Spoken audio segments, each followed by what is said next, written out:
السلام عليكم ورحمة الله وبركاته. الجديد بتاع النهاردة مش عارف يعني ممكن يتصنف ايه بالظبط، بس هو تحت مسمى تجربة. يمكن تجربة ما حصلتش معايا، بس هي في الأول والآخر اسمها تجربة. بتاعت النهاردة لشخص أعرفه بشكل شخصي، هو اسمه منعم. هو اسمه الحقيقي مش منعم، بس احنا بنقول له منعم يعني شلة وكده. طيب، وده وصف المنعم اللي هقوله، ده وصف المنعم. منعم كان يعني ايه، مش الشخصيات الكويسة اللي يتحب عموما. طيب، جدع، كويس، محترم. ليه أخطاء برضه، يعني ليه بعض المواقف اللي هو مثلا بيتصرف فيها تصرفات خاطئة أو كده، بس يعني بتبقى غصب عنه، وبرضه بيعترف بغلطه وبيعتذر عنه مثلا أو كده لو هو فعلا غلطان في شيء. يعني أقدر أقول عليه شخص كويس. الانطباع العام هو شخص كويس. منهم كان حصل معاه موقف من بعيد، يعني كان يعني بيتعامل مع ثلة من البشر كده.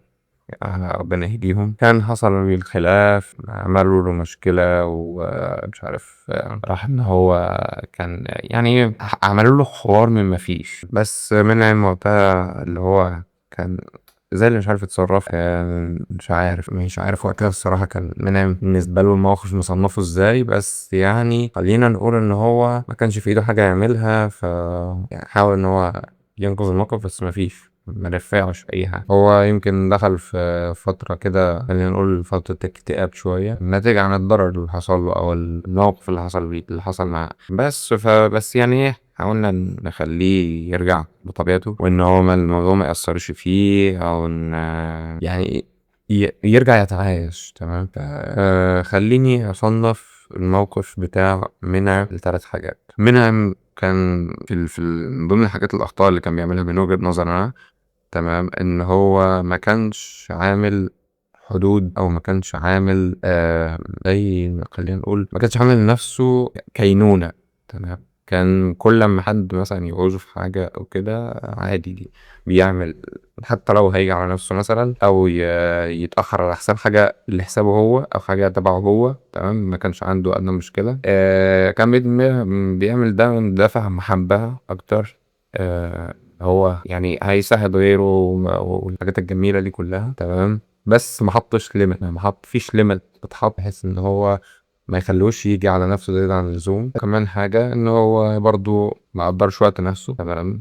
يعني كان يخدم ويروح ويجي ويعمل ويسوي، يتشقلب ويروح يعني بيتنطط حرفيا، بس يجي يبص لا، ما كانش سايب حاجة لنفسه. تمام. كله كان بيعمله لغيره. تمام. زي ما قلت، كان مدافع محبة أو مساعدة أو إن هو يعين غيره. كان من وجهة نظري برضه من ضمن الحاجات اللي فيها أخطاء جامد، بالذات الحوارات بتاع المساعدة، أو إن هو مثلا مش حاطط حدود مش بمعنى حاطط حدود بينه وبين اللي قدامه، بمعنى حاطط حدود اللي هو مساحته الشخصية. ما كانش عامل نفسه مساحة شخصية. ده التعبير الأصح. خلينا ننقد دي أول حاجة. ليه المفروض يبقى عندنا مساحة شخصية، أو ليه ما ينفعش نبقى فاتحين كل حاجة على البحري للجميع؟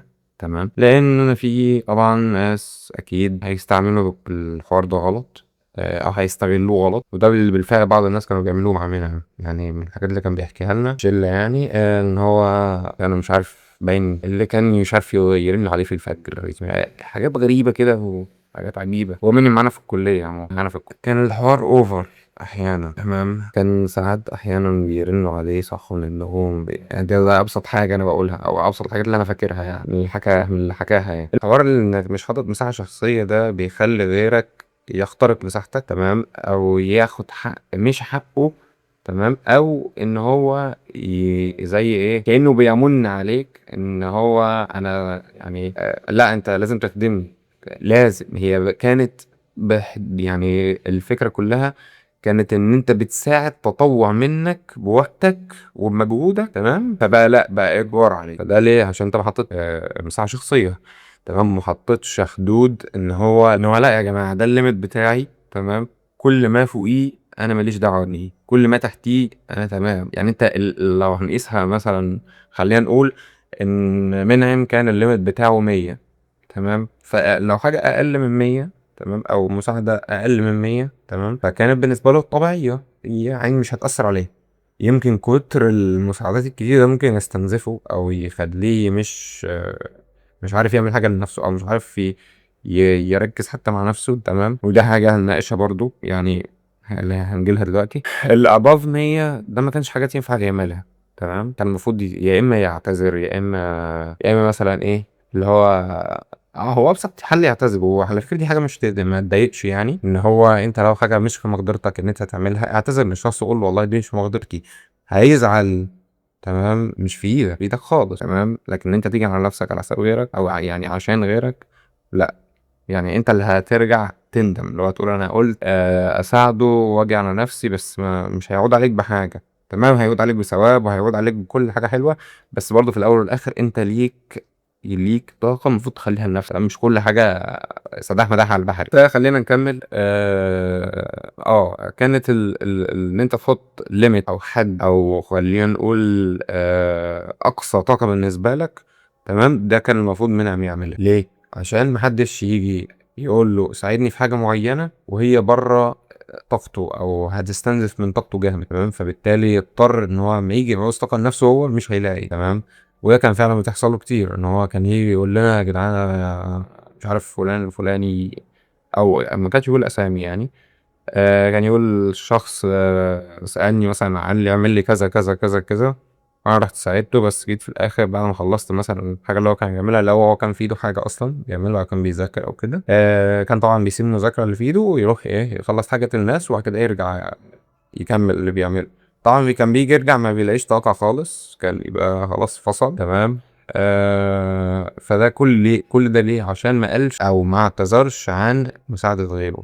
كان بالنسبة له ان الكل لازم يتساعد، ايا كان المتطلب صغير كبير مش هتفرق، لازم يتساعد. طيب، احد الحاجات برضو اللي كان بيشتكي لنا منها، كان يقول لنا ان هو مش عارف يأدي، او بمعنى صح مش ملاقي طاقة ان هو يذاكر، او ان هو يعني ايه طاقته تستنزفه. تمام، طبعا ده برضو اثر من اثار ان هو ما حطش ليميت لعدد البشر اللي هيساعدهم في اليوم مثلا، او عدد الحاجات اللي بيعملها لغيره. تمام، كان احد ابرز الحاجات برضو اللي كان على طول بيقولها ان وقته مزنوق، ومش لاقي وقت لنفسه، مش لاقي.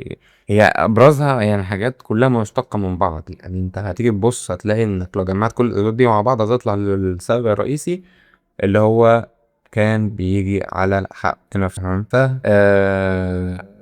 احد الضغطات برضو زي ما قلت ان هو ما كانش حاطط ليميت للموضوع. كان بالنسبة له كله لازم يتساعد، وكله لازم ايه يعني يجبي غيره على حساب نفسه. تمام، زي ما قلت هي عليها ثواب. تمام، بس في نفس الوقت لازم تراعي حق نفسك عليك. تمام، فكانت يوم من أحد الأيام نحكي لكم بقى ايه الحوار اللي حصل. في يوم من أحد الأيام، هضيف في أمان الله. تمام، هو كان يعني حصل حاجة بسيطة قبلها، بس يعني ايه هو كان منعم عمل مشكلة او عمل موقف صغير كده مع حد. هو منعم كان عمل موقف كده مع احد الناس يعني معانا في الدفعة. المهم يعني فما علينا. الموقف المفروض ان هو كان يصلح. هو منعم برضه اتصرف بخشومية نوعا ما، مش هنكر حاجة زي كده. طبعا كان في حاجات هو حكاها لنا بس مش هينفع اقول حاجة. المهم فكان اتصرف بغشومية ده في حاجة كده. فالمهم الناس اللي كانوا كارهينه راحوا عملوا له، يعني عملوا قصة كده او عملوا زي موقف. تمام، بحيث ان هو ايه يشوهوا صورته مثلا، او ان هو يطلعوه ان هو وحش قدامك. عملوا له ليلة سودة كده ما علينا بيها يعني. بس طبعا ده منها كانت وحشة الصراحة. كان يعني تقريبا شبه ما مش بياكل، مش بيشرب، مش بيتكلم، مش بيعمل اي حاجة. تمام، وكمان يعني المفروض ان احد الاطراف المشاركين في الموضوع ده كان المفروض ان هو من احد صحابه، على كلامه يعني. وبرضه من ساعتها خسر ناس كتير بسبب الموضوع ده برضه، لان هم يعتبر شبه شوهوا الصورة كاملة بدون اي استثناء. فوقع الموضوع نفسه كان عليه تقيل، ما كانش مستحمل، ما كانش قادر ان هو، لا ان هو خلاص الموقف عدى، لا كان الموقف مكمل معاه تقريبا، قعد بتاع شهر اكتئاب ولا حاجة. فكان الموقف صعب. بس هو يعني تدارك الدنيا بعدين واكتشف ان هو يعني هو يعتبر شبه اكتشف ان الموضوع مش بالهول ده، تمام. وبرضه ربنا هونها عليه شوية. فكان يعني ايه ايام ما يعلم الا ربنا والله. خلينا نقول ان جس وات منعم ده انا منعم ده انا يعني منعم دي شخصيا وحي خيالي، بس هو في الواقع انا. موقف اللي كان حصل ان هو كان حصل لي زي مشكلة كده، او يعني اتلفقت لي مشكلة، ماشي. كان الحوار تقيل نوعا ما الصراحة، حوار كبير، بس يعني التفاصيل مش موضوع اهتمامنا. احنا اللي يهمنا بس الدروس المستفادة منه. بالنسبة لي الدروس المستفادة من الموضوع ان هو اول تحط ليميت، تمام، ليميت مع الناس عموما. تاني حاجة حاول يعني تراعي حق نفسك عليك، تمام. تالت حاجة ان مش كل الناس هتمنى لك الخير، تمام. انت او يعني انا او مينام، تمام، باي ديفولت، تمام. انا المفروض بعتبر ان اللي قدامي محترم ما لم يظهر لها، تمام. في حاجات اظهرت لي العكس بس انا كنت بتغاضى عنها، تمام، وانا غلطان اني كنت بتغاضى عنها. فان هو اعتبر كل اللي قدامي ملايكة او اللي هم كويسين، انا كده كده لازم هفترض حسن النية، بس مش حسن النية المطلقة. يعني في مواقف بتظهر كده بتبين لك مين كويس ومين وحش، مش عارف ايه. بالذات لو حد لسه جديد عليك ممكن يكون اصلا بيتصنع اللي هو بيقوله او بيتصنع اللي هو بيعمله، تمام. بس في مواقف برضه لازم تركز فيها عشان تفهم اللي قدامك كويس ولا وحش. خلينا نتكلم واقعية اكتر، تمام. انت مثلا في خلال حياتك هتقابل خلينا نقول 100,000 شخص، تمام. ال100,000 شخص انت هتتعلم من كل واحد 100,000 حاجة، تمام. من كل شخص على الأقل حاجة 100. في أشخاص هنضيف لك كقيمة، تمام. هتضيف لك كأن أنت يعني هم فعلا هيضيفوا لك، وهيعلوا من حاجة عندك، يعني هيعلوا من تفكيرك، هيعلوا من نضجك، هيعلوا من أي حاجة، تمام. دول المفيدين، تمام. مش هيضروك. في على الجانب الآخر بقى في اللي هيضروك، تمام. سواء هيضروك مثلا يا عم يعرفوك على السجاير، يعني يشربوك سجاير، هيعرفوك مثلا على حاجة ولا بد، تمام. ودول غالبا تبقى شريحة أكبر، يعني عشان إحنا مش عايشين في يوتوبيا. ده مبدئيا يوتوبيا اللي مش عارفها اللي هي بتاعت دكتور أحمد خالد توفيق، اللي هي المدينة الفاضلة. احنا مش عايشين في يوتوبيا. ولازم نراعي حاجة زي كده. كونك ان انت باي ديفولت معتبر الناس كلها ملايكة وان هم كلهم ما شاء الله يعني ربايتهم لا توصف وكلهم يتمنوا لك الخير، لا. يعني الفكرة دي انا بحب افندها نهائي. فيها هتلاقي كويسين، انت طبعا على حسب انت اصلا بتحط نفسك في انهي بيئة. يعني انت بتحط نفسك في بيئة كويسة ولا بتحط نفسك في بيئة وحشة، وده هنسرده برضه في الفيديو اللي جاي. لو بتحط نفسك في بيئة كويسة فانت يعني بسم الله الرحمن الرحيم هتتحط مع الناس كويسة وهتستفيد منهم وهيفيدوك وبص هتبقى احلى صحبة، تمام. لو حاطط على العكس او على النقيض بقى، لو حاطط نفسك في بيئة وسخة، تمام، يعني البيئة الوسخة دي هتجيبك لتحت، ماشي. انا عن نفسي صراحة ما كنتش بصنف الناس طبقيا ان هو لا ده وحش ده حلو ده مش عارف ده متربي ده مش متربي، لا. كنت معتبر الناس كلها سواك وان الناس كلها حلوة وان الناس كلها زي الفل والناس كلها متربية وكل الحاجات الحلوة دي، تمام. الى ان حصل لي الموقف اللي حصل ده. خلاني اعيد النظر في حاجات كتير الصراحة. اولهم اني انقي الناس اللي هتعرف عليها، وانقي الناس اللي تسمح او اللي اسمح لها ان هي تدخل حياتي. لان في الاخر دي حياتي، فانا اسمح لفلان يدخل وفلان يخرج. مش ان هو لا انا اسمح كل الناس اللي مش عارف، لا، الناس اللي مش شبهي ما تلزمنيش. الناس اللي شايف ان هم ممكن يبقى فيهم خلينا نقول بعض من الاخطاء، تمام، لا دول برضو يعني اوت.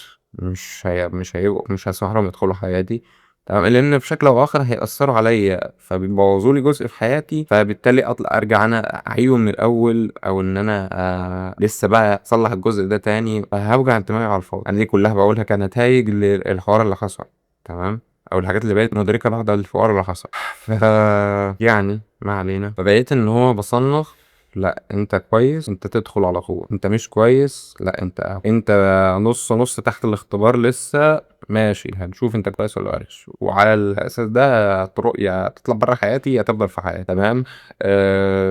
برضو كان يعني احد الحاجات اللي ادركتها ان هو لازم يبقى فيه حسن تصرف في الامور. يعني خلينا نقول ان هو لو مثلا كنت اتصرفت بطريقة ما في الموقف اللي حصل ده، تمام، كان ممكن عادي تفضل حياتي طبيعية مستمرة، ما ادخلش في دايرة الاكتئاب اللي دخلتها دي، وافضل بحالاتي الطبيعية. تمام. بس هي الحمد لله دي وانا في الاخر اقدار ربنا، لازم كانت هتحصل كده كده، واديني هو اتعلمت منها.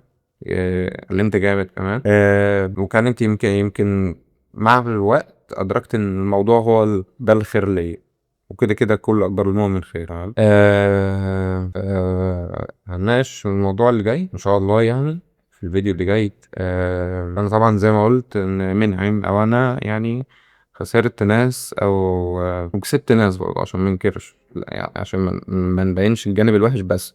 لا انا زي ما خسرت زي ما كسبت، يمكن خسرت اكتر ما كسبت، بس في الاول والاخر اديني كسبت، او يمكن اللي كسبتهم احسن من الناس اللي خسرتها، يعني بتاخد بالك. دي اقدار ربنا برضه في الاول والاخر. المهم الفيديو اللي جاي ان شاء الله هنناقش حاجه مهمه، اللي هي العلاقات، تتعامل ازاي مع الناس، وازاي تحط حدود، وازاي ان انت تخلي السوشيال لايف بتاعتك احسن، برضو من واقع اللي جرالي او من واقع اللي حصل معايا، عشان ما بقاش ان هو بتكلم كأني دكتور نفساني او محلل شخصي او محلل اسمها ايه، او محلل شخصيات او الكلام ده. لا انا هتكلم من الواقع اللي حصل لي. تمام. عشان اللي حصل لي ده بصرني او وعاني على حاجات تاني او حاجات جديده انا مكنتش واخد بالي منها، فانا هقول لها الحاجات الجديده دي لعل وعسى ان حد مثلا يشوف الفيديو وما يجي يحصل له نفس الموقف ما يبقاش او ما يجرالوش زي اللي جرالي. تمام. لان فعلا كان يعني كانت فترة صعبة الصراحة، يعني من أصعب الفترات اللي عدت عليا. فخلينا إن شاء الله نكمل الفيديو اللي جاي عشان الفيديو ده طول زيادة عن اللزوم. وبس. سبحانك اللهم وبحمدك أشهد أن لا إله إلا أنت أستغفرك وأتوب إليك.